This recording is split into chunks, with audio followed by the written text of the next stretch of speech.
Welcome back to News Jet update. चलिए देखते हैं झारखंड की 25 फटाफट बड़ी खबरों को। इससे पहले आप झारखंड के किस जिले से न्यूज को देख रहे हैं हमें कमेंट बॉक्स में जरूर बताएं। साथ ही डेली अपडेट रहने के लिए आप हमारे चैनल को सब्सक्राइब कर बेल आइकन को दबाना बिल्कुल ना भूलें। पहली बड़ी खबर, सीएम ने की लॉ एंड ऑर्डर की समीक्षा।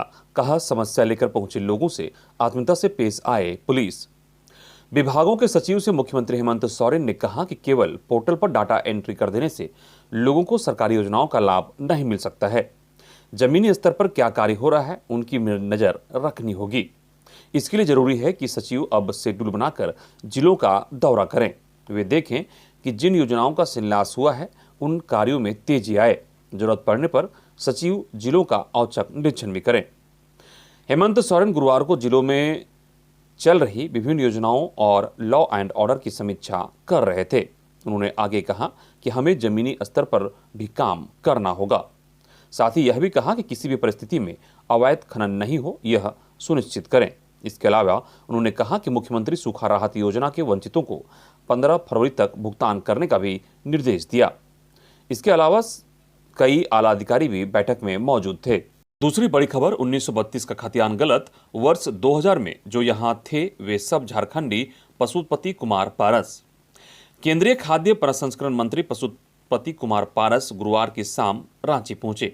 एयरपोर्ट में रालोजपा के कार्यकर्ताओं ने उनका भव्य स्वागत किया। पशुपति कुमार पारस केंद्र सरकार के महत्वाकांक्षी कार्यक्रम के तहत रोजगार मेला में बेरोजगारों को शुक्रवार को सीसीएल के दरभंगा हाउस में नियुक्ति पत्र सौंपेंगे। उन्होंने कहा कि प्रधानमंत्री नरेंद्र मोदी ने देश की जनता से जो भी वादा किया है उसे निभाया है। इस योजना के तहत अब तक 1.5 लाख लोगों को रोजगार दिया जा चुका है और यह तीसरा मेला है। विधानसभा से पारित 1932 के खतियान पर मंत्री पारस ने कहा कि यह बिल्कुल भी न्यायसंगत नहीं है।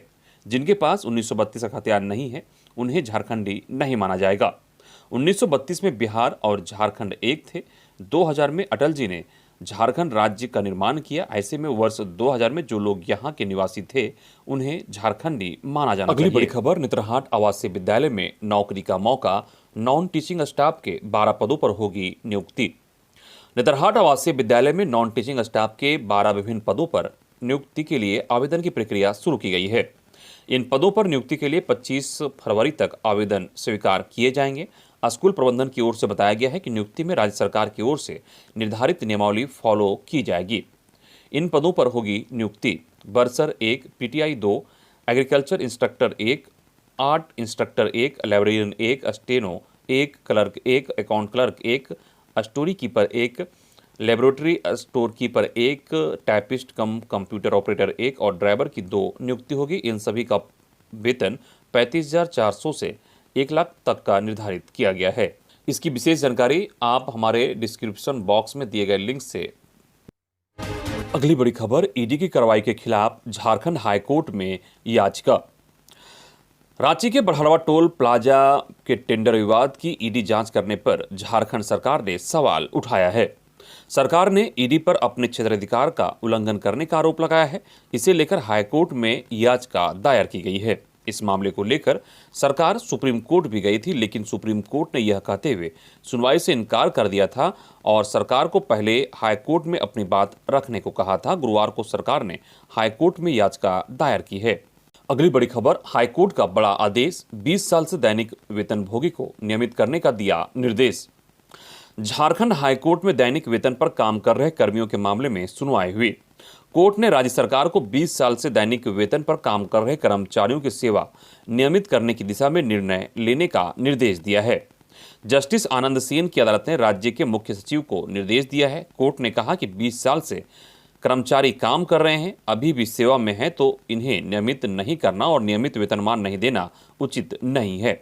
अदालत ने मुख्य सचिव को सभी कर्मचारियों की सेवा 8 सप्ताह में नियमित करने का आदेश दिया है। साथ ही इसकी जानकारी अदालत को देने का भी निर्देश दिया है। अगली बड़ी खबर, झारखंड के सरकारी शिक्षकों को मिलेगी ऑनलाइन छुट्टी। ट्रायल शुरू। झारखंड के सरकारी स्कूलों में कार्यरत शिक्षकों के लिए एक अच्छी खबर है। अब उन्हें छुट्टी लेने के लिए अधिक परेशान होने की जरूरत नहीं पड़ेगी। जल्द शिक्षकों को ऑनलाइन अवकाश मिलेगा। जानकारी के मुताबिक विभाग ने शिक्षक शिक्षिकाओं के लिए ऑनलाइन लीव मैनेजमेंट यानी छुट्टी लेने संबंधित प्रणाली प्रयोग के तौर पर शुरू किया है। इस प्रणाली के ट्रायल के लिए अग्रणी जिला पायलट डिस्ट्रिक्ट खूंटी को चुना गया है। शिक्षकों को अपने स्तर से अप्लाई लीव में जाकर प्रयोग के तौर पर सत्यापन करने को कहा गया है। यह व्यवस्था ट्रायल के लिए बनाई गई है, इसलिए प्रयोग सफल होने के बाद भी शिक्षकों के अवकाश की गणना नहीं की जाएगी, उसका कोई लेखा जोखा भी नहीं किया जाएगा। अगली बड़ी खबर 25 से 28 जनवरी तक रांची में परिंदा भी नहीं मार सकेगा, पर कमिश्नर ने की सुरक्षा व्यवस्था की समीक्षा। गणतंत्र दिवस समारोह और भारत न्यूजीलैंड के बीच होने वाले अंतर्राष्ट्रीय क्रिकेट मैच को लेकर रांची आयुक्त की अध्यक्षता में गुरुवार को एक हाई लेवल मीटिंग हुई। बैठक में गणतंत्र दिवस समारोह और क्रिकेट मैच की तैयारियों और सुरक्षा को लेकर आयुक्त ने जरूरी निर्देश रांची पुलिस के वरीय अधिकारियों को दिए। 25 जनवरी से लेकर 28 जनवरी तक रांची पुलिस को तिहरे मोर्चे पर काम करना होगा। एक तरफ तो जहां 26 जनवरी को लेकर पुलिस को विशेष चौकस रहना है, तो वहीं दूसरी तरफ भारत और न्यूजीलैंड की क्रिकेट टीमें 25 जनवरी को ही रांची पहुंच जाएगी। ऐसे में दोनों टीमों की सुरक्षा को लेकर भी तगड़े बंदोबस्त पुलिस को करना पड़ेगा। इन्हीं तैयारियों को लेकर रांची आयुक्त प्रवीण टोप्पो ने गुरुवार को रांची डीआईजी, एसएसपी, ग्रामीण एसपी और दूसरे अधिकारियों के साथ महत्वपूर्ण बैठक की। बड़ी खबर, कोलकाता के कारोबारी अमित अग्रवाल के खिलाफ सीबीआई ने दर्ज किया मामला, कई ठिकानों पर मारा छापा। कोलकाता के कारोबारी अमित अग्रवाल के खिलाफ सीबीआई ने मामला दर्ज कर लिया है। झारखंड हाईकोर्ट के आदेश पर सीबीआई की दिल्ली ब्रांच ने अमित अग्रवाल के खिलाफ कांड संख्या RC 21820223A0002 दर्ज किया है। केस दर्ज करने के बाद सीबीआई की टीम अमित अग्रवाल के पश्चिम बंगाल के कोलकाता और झारखंड के रांची स्थित कई ठिकानों पर गुरुवार को छापेमारी की है। गौरतलब है कि झारखंड हाई कोर्ट के अधिवक्ता राजीव कुमार द्वारा केस मैनेज करने के नाम पर 50 लाख रुपये रिश्वत लेने के मामले में जांच अदालत ने सीबीआई को सौंप दी थी। अगली बड़ी खबर, 1400 केंद्रों में होगी जैक मैट्रिक इंटर की परीक्षा, 8 लाख परीक्षार्थी होंगे शामिल, 100% सिलेबस पर होगी परीक्षा, 15 जून तक जारी हो सकता है रिजल्ट। झारखंड एकेडमिक काउंसिल यानी जैक ने इस साल की मैट्रिक इंटर परीक्षा की तैयारियां लगभग पूरी कर चुका है। इस साल राज्य के 1400 केंद्रों में 8 लाख स्टूडेंट्स परीक्षा देंगे। इस साल मैट्रिक की परीक्षा प्रखंड स्तर पर बनाए गए केंद्रों में ली जाएगी, वहीं इंटर की परीक्षा के लिए अनुमंडल स्तर पर केंद्र बनाए गए हैं। सभी जिले से परीक्षा केंद्र निर्धारण कर रिपोर्ट झारखंड एकेडमिक काउंसिल को भेज दी गई है। जानकारी के मुताबिक झारखंड एकेडमिक काउंसिल ने परीक्षा शेड्यूल जारी कर दिया है। मैट्रिक और इंटर परीक्षा 14 मार्च से शुरू हो रही है। इस वर्ष 100% सिलेबस के आधार पर परीक्षा ली जाएगी। उत्तर पुस्तिका का मूल्यांकन अप्रैल में शुरू होगा, जबकि 15 जून तक रिजल्ट जारी कर दिया जाएगा। मैट्रिक की परीक्षा प्रथम पाली और इंटर की परीक्षा द्वितीय पाली में होगी। अगली बड़ी खबर, 280 पाराशिक्षकों पर होगी प्रमाण पत्र सत्यापित नहीं होने पर state project director Kiran Kumar Pasi ने सभी डीएसी को दिया निर्देश। गलत सर्टिफिकेट पर नौकरी कर रहे 280 पाराशिक्षकों पर कार्रवाई होगी। झारखंड शिक्षा परियोजना की state project director Kiran Kumar Pasi ने जिला शिक्षा अधीक्षकों को यह निर्देश दिया है। जांच में इनका शैक्षणिक प्रमाण पत्र सत्यापित नहीं हुआ है। विभिन्न विश्वविद्यालयों और इंटर बोर्ड को भेजे गए उनके शैक्षणिक प्रमाण पत्र को फर्जी बताते हुए वापस कर दिया गया है। इनके खिलाफ एफआईआर हो सकती है। अगली बड़ी खबर, झारखंड में पीएम मोदी का ड्रीम प्रोजेक्ट की रफ्तार धीमी, केंद्रीय टीम ने राज्य सरकार के साथ की हाई लेवल बैठक। झारखंड में पीएम मोदी का ड्रीम प्रोजेक्ट जल नल योजना की धीमी रफ्तार से चिंतित केंद्र सरकार की उच्च स्तरीय टीम ने गुरुवार को राज्य सरकार के साथ एक अहम बैठक की। मुख्यमंत्री हेमंत सोरेन की मौजूदगी में हुई इस बैठक में केंद्रीय जल शक्ति मंत्री गजेंद्र सिंह शेखावत के अलावे केंद्रीय जल शक्ति मंत्रालय के सचिव वीनी महाजन, स्वच्छ भारत मिशन के ज्वाइंट डायरेक्टर, जल जीवन मिशन के निदेशक समेत कई अधिकारी मौजूद थे। प्रोजेक्ट भवन में हुई इस समीक्षा बैठक में पेयजल मंत्री मिथिलेश ठाकुर, मुख्य सचिव सुखदेव सिंह के अलावे विभागीय सचिव भी मौजूद थे। समीक्षा के दौरान केंद्रीय टीम के समक्ष राज्य सरकार ने धीमी प्रगति की वजह से अन्य राज्यों की तुलना में झारखंड की भौगोलिक स्थिति अलग होना बताया है।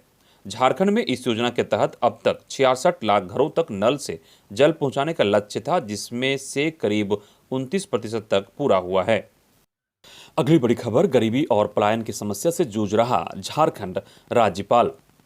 कुलाधिपति व राज्यपाल रमेश बैस ने गुरुवार को कहा कि झारखंड गरीबी और पलायन की समस्या से जूझ रहा है।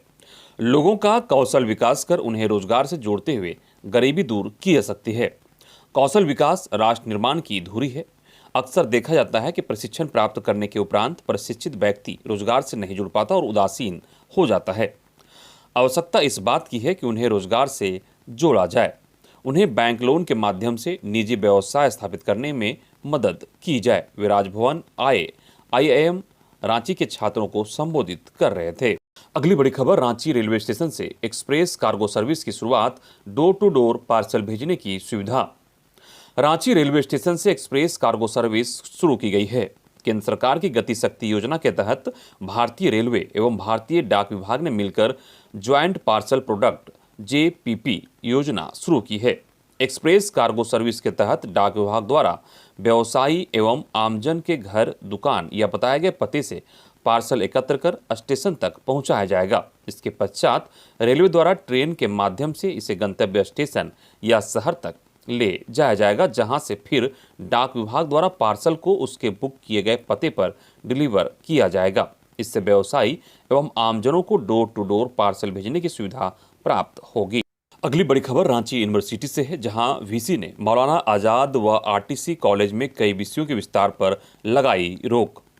रांची विश्वविद्यालय के कुलपति डॉक्टर अजीत कुमार सिन्हा ने मौलाना आजाद कॉलेज और RTC कॉलेज ओरमांझी में सत्र 2023 से 2027 तक के लिए कई विषयों के विस्तार पर रोक लगा दी है। निरीक्षण कमेटी के रिपोर्ट के आधार पर यह निर्णय लिया गया है। कहा गया कि मौलाना आजाद कॉलेज में आधारभूत संरचना की कमी है। इस कॉलेज में जिन विषयों की पढ़ाई पर रोक लगाई गई है उनमें मनोविज्ञान, अंग्रेजी, भूगोल और BCom ऑनर्स शामिल है। यह निर्णय कुलपति की अध्यक्षता में हुई बैठक में ली गई। वहीं RTC कॉलेज में और मांझी में भौतिकी, वनस्पति शास्त्र की पढ़ाई पर प्रतिबंध लगाया गया है। अगली बड़ी खबर, पुरानी पेंशन योजना की मांग को लेकर 20 जनवरी को बैंक कर्मियों का प्रदर्शन। नई पेंशन योजना रद्द कर पुरानी पेंशन योजना लागू करने समेत 5 सूत्री मांगों को लेकर बैंक कर्मी 20 जनवरी को बैंक ऑफ इंडिया के आंचलिक कार्यालय के सामने प्रदर्शन करेंगे। गुरुवार को ML सिंह की अध्यक्षता में United forum of bank unions की बैठक में यह तय किया गया। फैसला किया गया कि जब तक उनकी मांगें पूरी नहीं होती आंदोलन जारी रहेगा। यह भी निर्णय लिया गया कि अपनी मांगों को लेकर 25 जनवरी को बैंक ऑफ बड़ौदा की मुख्य शाखा समेत स्टेट बैंक ऑफ इंडिया के कचहरी रोड स्थित आंचलिक कार्यालय के समीप सभी बैंक कर्मी विरोध प्रदर्शन करेंगे। इधर गोड्डा का सूचना विभाग ने प्रेस विज्ञप्ति जारी कर कहा कि ECL परियोजना के लिए राजमहल खंड क्षेत्र में पड़ने वाले गांव में पूर्व में अधिकृत की गई भूमि पर ECL द्वारा कार्य किए जाने के दौरान स्थानीय ग्रामीणों द्वारा विरोध एवं विधि व्यवस्था की समस्या की सूचना प्राप्त हुई है। इसी के क्रम में ECL के अनुरोध पर अनुमंडल पदाधिकारी महगामा द्वारा जिला प्रशासन के अधिकारियों एवं पुलिस बल की मौजूदगी में ECL के द्वारा पूर्व में अधिकृत की गई भूमि पर कराए जा रहे कार्य के दौरान विधि व्यवस्था का संधारण करते हुए आवश्यक सहयोग प्रदान किया गया। अगली बड़ी खबर, देवघर एम्स में अब कैंसर व हृदय रोग की दवाइयां भी होंगी उपलब्ध। अमृत फार्मेसी में मंगवाई गई है दवाई की पहली खेप। एम्स के अमृत फार्मेसी में अब कई जीवन रक्षक के साथ साथ कई गंभीर रोगों की दवाइयां उपलब्ध हो गई है। अमृत फार्मेसी में कैंसर व हृदय रोग की दवाइयां आ गई है। एम्स में एक कैंसर व एक हृदय रोग विशेषज्ञ डॉक्टर की नियुक्ति के बाद इन दोनों बीमारियों की रोगियों की संख्या बढ़ गई है। एम्स प्रबंधन की अनुशंसा के बाद कैंसर व हृदय रोग से जुड़ी दवाइयों की बड़ी खेप अमृत फार्मेसी में मंगवाई गई है। अगली बड़ी खबर, लातेहार विद्युत शक्ति उपकेंद्र में 21 जनवरी को ऊर्जा मेले का आयोजन। बिजली से संबंधित सभी समस्याओं का होगा समाधान। इस संबंध में जानकारी देते हुए लातेहार विद्युत विभाग के कनीय विद्युत अभियंता अंकित कुमार ने बताया कि झारखंड बिजली वितरण निगम लिमिटेड के निर्देश पर विद्युत शक्ति उपकेंद्र लातेहार में 21 जनवरी दिन शनिवार को ऊर्जा मेला का आयोजन किया गया है। उन्होंने बताया कि झारखंड सरकार के द्वारा घोषित 100 यूनिट बिजली मुफ्त बिजली के बारे में जानकारी प्राप्त कर सकते हैं। इसके अलावा नया विद्युत कनेक्शन लेने एवं खराब मीटर बदलने, पुराना कनेक्शन में नया मीटर लगाने के संबंध में जानकारी प्राप्त कर सकते हैं। इधर धनबाद में देसी बम बनाते 3 अपराधी गिरफ्तार, 3 जिंदा बम बरामद। कोयला चोरी मामले में भी 4 गिरफ्तार। कतरास पुलिस ने बुधवार की देर रात को गुप्त सूचना के आधार पर कतरास थाना क्षेत्र के आकाश किनारी बस्ती में छापेमारी कर बम बनाते दिलीप यादव, जितेंद्र यादव और शुभम यादव को 3 जिंदा बम और 1 टेस्टिंग किया गया बम के अवशेष के साथ गिरफ्तार किया है। कतरास थाना प्रभारी रणधीर सिंह ने बताया कि गिरफ्तार सभी लोग व्यवसायी वर्ग से रंगदारी मांगने का काम करते थे। अगली बड़ी खबर, कोडरमा में राष्ट्रीय लोक अदालत 11 फरवरी को पीडीजे ने की बैठक। कोडरमा जिला विधिक सेवा प्राधिकार कोडरमा के तत्वाधान में आगामी 11 फरवरी को आयोजित होने वाली राष्ट्रीय लोक अदालत की तैयारियों को लेकर प्रधान जिला एवं सत्र न्यायाधीश के प्रकोष्ठ में जिले के विभिन्न बैंकों के अधिकारियों के साथ गुरुवार को बैठक हुई। बैठक की अध्यक्षता प्रधान जिला एवं सत्र न्यायाधीश सह अध्यक्ष जिला विधिक सेवा प्राधिकार वीरेंद्र कुमार तिवारी ने की। प्रधान जिला जज ने उपस्थित अधिकारियों से आगामी राष्ट्रीय लोक अदालत में अधिक से अधिक मामलों के निष्पादन की दिशा में आवश्यक पहल करने की अपील की। उन्होंने कहा कि जहां एक ओर मामलों के निष्पादन से विभाग को राजस्व की वसूली करने में सहायता होती है, वहीं दूसरी ओर न्यायालय में मुकदमों का बोझ कम होता है। अगली बड़ी खबर, अल्पसंख्यक मुद्दों पर 11 मार्च को कन्वेंशन का आयोजन होगा। अल्पसंख्यक समुदाय के बुद्धिजीवियों के साथ वाम दलों की एक बैठक गुरुवार को हुई। बैठक में हाईकोर्ट के वकील, शिक्षाविद और सामाजिक कार्यकर्ताओं समेत वाम दलों के राज्य नेतृत्व ने हिस्सा लिया। बैठक में यह सहमति बनी कि झारखंड में अल्पसंख्यकों की ज्वलंत समस्याओं पर आगामी 11 मार्च को एक राज्य स्तरीय कन्वेंशन आयोजित किया जाएगा। इसके अलावा यह भी तय किया गया कि कन्वेंशन के पूर्व अल्पसंख्यक समुदाय के मुद्दों को चिन्हित कर एक मांग पत्र तैयार किया जाए और राज्य के राज्यपाल और मुख्यमंत्री से एक शिष्टमंडल मिलकर उन्हें यह मांग पत्र सौंपेगा। अगली बड़ी खबर, तेंदुए को मारने या पकड़ने के लिए 31 जनवरी तक की डेडलाइन। पलामू प्रमंडल के गढ़वा जिले के पारादेशिक वन क्षेत्र में विचरण कर रहे आदमखोर तेंदुआ को मारने के आधिकारिक आदेश मिल गया है। हालांकि यह आदेश आगामी 31 जनवरी तक ही है। इस अवधि में अगर तेंदुआ नहीं मारा गया तो अवधि विस्तार को लेकर स्थिति स्पष्ट नहीं की गई है। अगली बड़ी खबर, देवघर जसीडीह मुख्य मार्ग पर पुलिस वर्दी पहने अपराधियों ने की एक महिला से 4.5 लाख के जेवर की ठगी। देवघर जसीडीह मुख्य पथ पर दुमका रेल ओवरब्रिज के पास पुलिस के ड्रेस में आए बदमाशों ने एक महिला को झांसा देकर उससे 4.5 लाख के जेवरात ठगी कर फरार हो गए। घटना के संबंध में नगर थाना क्षेत्र के पुराना मीना बाजार राम जानकी मंदिर मोहल्ला निवासी उषा टिबड़ेवाल ने थाने में 3 अज्ञात लोगों के खिलाफ शिकायत दर्ज की है। इसकी सूचना पर जसीडीह पुलिस ने घटनास्थल पर पहुंचकर मामले की जांच की। इधर पलामू में पुलिस और नक्सलियों के बीच मुठभेड़। पलामू के मनातू थाना क्षेत्र में सुरक्षा बल और नक्सलियों के बीच मुठभेड़ हुई है। मनातू थाना क्षेत्र के पिकेट के समीप ही गुरुवार की सुबह यह मुठभेड़ हुई। उग्रवादी संगठन टीपीसी के साथ मुठभेड़ में कई राउंड गोली चली। पुलिस और सीआरपीएफ को भारी पड़ता देख उग्रवादी घने जंगल की तरफ फरार हो गए। पुलिस ने इलाके में सर्च अभियान चलाया, जहां से एक एयरगन समेत कई सामान बरामद किए गए हैं। इधर रुपेश पांडे हत्याकांड के आरोपियों की जमानत याचिका झारखंड हाईकोर्ट ने की खारिज। हजारीबाग के बरही के रुपेश पांडे हत्याकांड के 2 आरोपियों मोहम्मद इरफान और मोहम्मद असलम की जमानत याचिका गुरुवार को झारखंड हाईकोर्ट ने खारिज कर दी। हाईकोर्ट के न्यायमूर्ति गौतम कुमार चौधरी की कोर्ट में इन दोनों की जमानत याचिका पर गुरुवार को सुनवाई हुई। कोर्ट ने इन्हें जमानत देने से इनकार करते हुए याचिका खारिज कर दी। सीबीआई की ओर से वरीय अधिवक्ता अनिल कुमार ने पैरवी की। बता दें कि इस मामले की जांच झारखंड हाईकोर्ट ने 2 सितंबर 2022 को सीबीआई को सौंपी है।